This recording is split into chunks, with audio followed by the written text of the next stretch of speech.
और रतलाम से खबर है जहां पर अमलीपाड़ा गांव में धर्मांतरण पर कार्रवाई की गई है। गिरफ्तार प्रभु मचार के खिलाफ धर्मांतरण का केस दर्ज किया गया है। जिला शिक्षा इलाज शिक्षा का लालच देकर धर्मांतरण की कोशिश कर रहा था। प्रभु मचार ने लालच देकर की धर्मांतरण की कोशिश तो खेत में बने मकान में चल रहा था धर्मांतरण का खेल। हिंदू संगठनों ने मौके पर पहुंचकर भंडाफोड़ किया।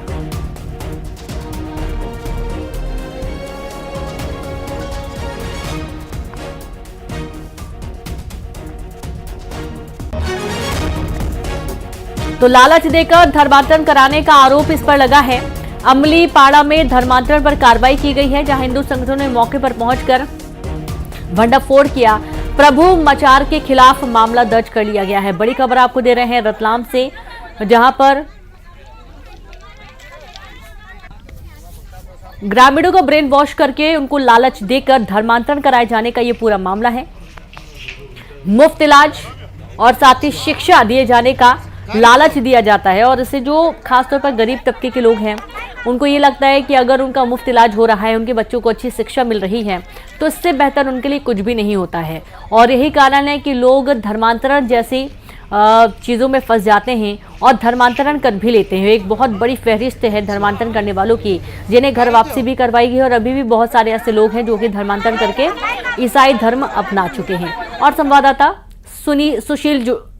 सुनील जुड़ गए हैं, माफ कीजिएगा, संवाददाता सुधीर जैन जुड़ गए हैं। सुधीर, प्रभु मचार के खिलाफ केस दर्ज किया गया, शिक्षा और मुफ्त इलाज का लालच देकर ये धर्मांतरण करने की कोशिश कर रहा था। जी बिल्कुल, 3/5 मध्य प्रदेश धार्मिक स्वतंत्रता अधिनियम के तहत ये मामला बीती रात दर्ज किया गया है। कल उसे राउंड अप किया गया था। जो अमलीपाड़ा गांव है वहां से वो अपने खेत में एक जो है बड़ा सा हॉल बनाकर उसमें धर्मांतरण चला रहा था। बड़ी संख्या में लोग यहाँ पे मौजूद थे। उन्होंने साफ तौर पर कहा कि वे इलाज करवाने के लिए यहाँ पे आते हैं और उनसे उसको राहत है। और कुल मिला के अगर देखें तो कहीं ना कहीं फ्री इलाज और शिक्षा का लालच देके धर्मांतरण कराने की यहाँ पे कोशिश लगातार की जा रही थी। दीनदयाल नगर थाना पुलिस की यह पूरी कार्रवाई है।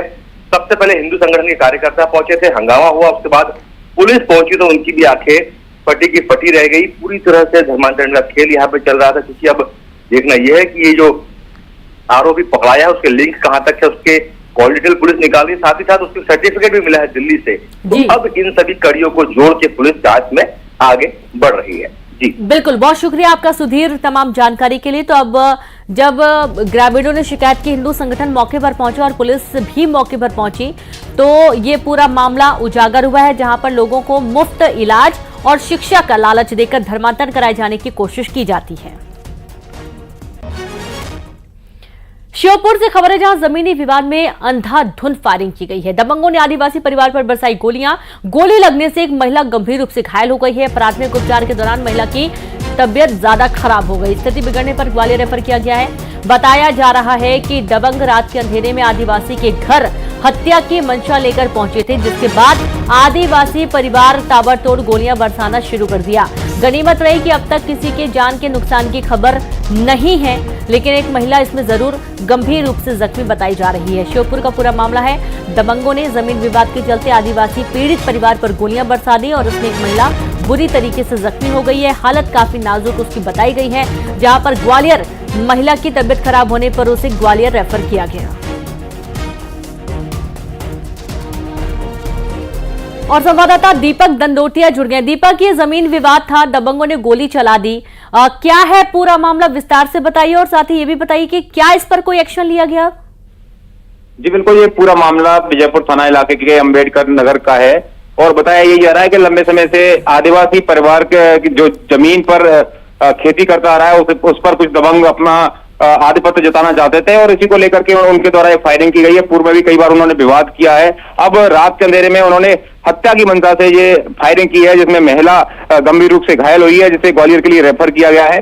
और जमीनी मैटर है, बेशकीमती जमीन है, विजयपुर से लगी हुई है जमीन है। इस वजह से जो आरोपी हैं उनकी नजर थी इस पर लंबे समय से और वो आदिवासी परिवार को डरा धमका करके इस जमीन से बेदखल करना चाहता था, लेकिन जब वो अड़े रहे तो उन्हें हत्या के इरादे से, रात के अंधेरे में उनकी हत्या करने के इरादे से फायरिंग की गई। इसमें एक महिला घायल हुई है। अब पुलिस मामले की जांच में जुट गई है, साथ ही आरोपियों के खिलाफ कार्रवाई करने की बात कही जा रही है और महिला के परिजनों का आरोप है कि 6 लोगों ने इस घटना को अंजाम दिया है। जी बिल्कुल। और क्या ये लोग पहचान के हैं, दबंग हैं, आसपास रहने वाले लोग हैं, आदतन बदमाश हैं? जहां तक आतंक बदमाश की बात कहें तो अभी तक पुलिस ने या जो फरियादी पक्ष ने इस तरह की बात नहीं कही है, लेकिन दबंग ये लोग हैं ये कहा जा सकता है, क्योंकि जिस तरह से फायरिंग की है और पूर्व में भी इन लोगों को कई बार डराया धमकाया गया है और इस तरह के जो हौसले बुलंद हैं उन लोगों के, तो कहीं ना कहीं कोई बड़ा संरक्षण भी उनको होगा। इसी वजह से बहुत शुक्रिया आपका तमाम जानकारी के लिए दीपक। तो इस पूरे मामले की अब जांच की बात जरूर कही जा रही है और ये दबंग है जिन्होंने आदिवासी परिवार को टारगेट किया और उनकी जो जमीन है, जो घर उनका बना हुआ है, इस पर कब्जा करने की कोशिश की गई और जब परिवार नहीं माना तो ताबड़तोड़ फायरिंग कर दी गई।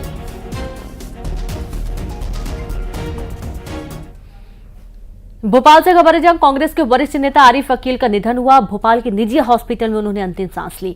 हार्ट में प्रॉब्लम के चलते इन्हें भर्ती किया गया था। लंबे समय से बीमार चल रहे थे आरिफ अकील का जनाजा लक्ष्मी टॉकीज सराय से दोपहर 3:30 बजे उठाया जाएगा। बाल विहार रोड पर नमाजे जनाजा अदा की जाएगी। बड़े बाग वाले कब्रिस्तान में सुपुर्दे खाक किया जाएगा।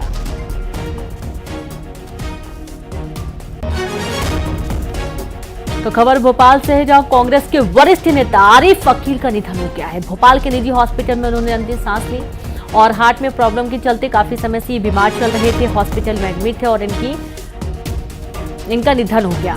लंबे समय से बीमार चल रहे थे आरिफ अकील, जहां आरिफ अकील का जनाजा लक्ष्मी टॉकीज सराय से दोपहर 3:30 बजे उठाया जाएगा।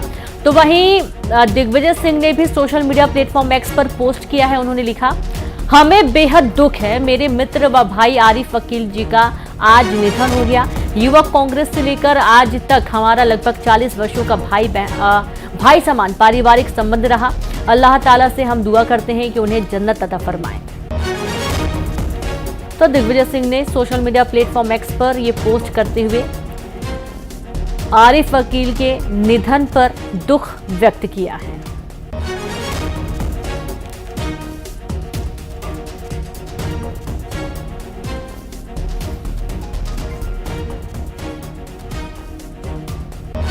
तो कांग्रेस के वरिष्ठ नेता आरिफ अकील का निधन हुआ है और लगातार जो सोशल मीडिया प्लेटफॉर्म है उस पर लोग श्रद्धांजलि अर्पित कर रहे हैं, दुख व्यक्त कर रहे हैं। आरिफ अकील के निधन पर पूर्व केंद्रीय मंत्री अरुण यादव ने शोक प्रकट किया। मध्य प्रदेश कांग्रेस के वरिष्ठ नेता, पूर्व विधायक, पूर्व मंत्री आरिफ अकील साहब के निधन की खबर बड़ी दुखद है। ईश्वर दिवंगत आत्मा को जन्नतुल फिरदौस में मुकाम अता फरमाए और परिजनों को दुख सहन करने की शक्ति प्रदान करे।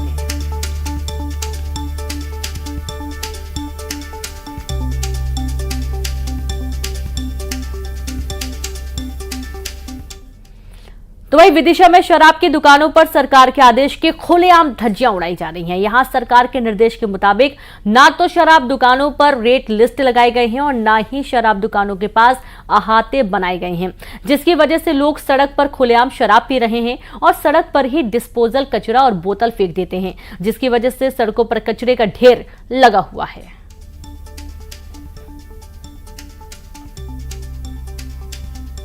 मैं इस वक्त मौजूद हूँ विदिशा के तोपपुरा इलाके में। आप देख सकते हैं किस तरीके से ये वाइन शॉप की दुकान है तोपपुरा की, और जिस तरीके देख सकते हैं आप कि सरकार ने यहाँ पर आयतें बंद करने की यहाँ पर बात की गई थी, लेकिन कलारी के बाजू में ही यहाँ पर आयतें चल रहा हुआ है। आसपास में यहाँ पर तमाम दुकान लगी हुई हैं और बड़ी संख्या में यहाँ पर बात करें हम तो सड़क पे ही यहाँ पर डिस्पोजल भी हैं, वो भी यहाँ पर पड़े हुए हैं। दूसरा सवाल ये भी उठता है जिस तरीके से बात की जाए, ये विदिशा का यह व्यस्ततम इलाका है और यहाँ से जो काफी पारिवारिक लोग या महिलाएं यहाँ से गुजरती हैं तो काफी उनको निकलने में यहाँ पर दिक्कत परेशानी आती है, क्योंकि यहाँ पर शराबियों का जो है जमावड़ा लगा हुआ है, जिसके चलते यहाँ पर तमाम तरीके। लेकिन सबसे बड़ा सवाल मैंने वही आपसे कहा है कि यहाँ पर सरकार ने आयतें बंद करने की यहाँ पर बात की थी, लेकिन इसके बावजूद भी यहाँ पर तोपपुरा यहाँ पर शराब दुकान पर यहाँ पर आयतें चल रहे हैं। लेकिन सबसे बड़ा सवाल यही है कि किस तरीके से यहाँ पर शासन के नियमों को अनदेखा कर यहाँ पर नियम विरुद्ध यहाँ पर शराब दुकान संचालित हो रही है। शराब दुकान अगर विदिशा की बात करें यहाँ पर तो कई यहाँ पे शराब दुकान जो है नियम विरुद्ध चल रही है, लेकिन इस और जिला प्रशासन आबकारी विभाग क्यों कार्रवाई नहीं करता है, ये भी एक सोचने वाली बात है। दिनेश यादव, न्यूज 18 विदिशा।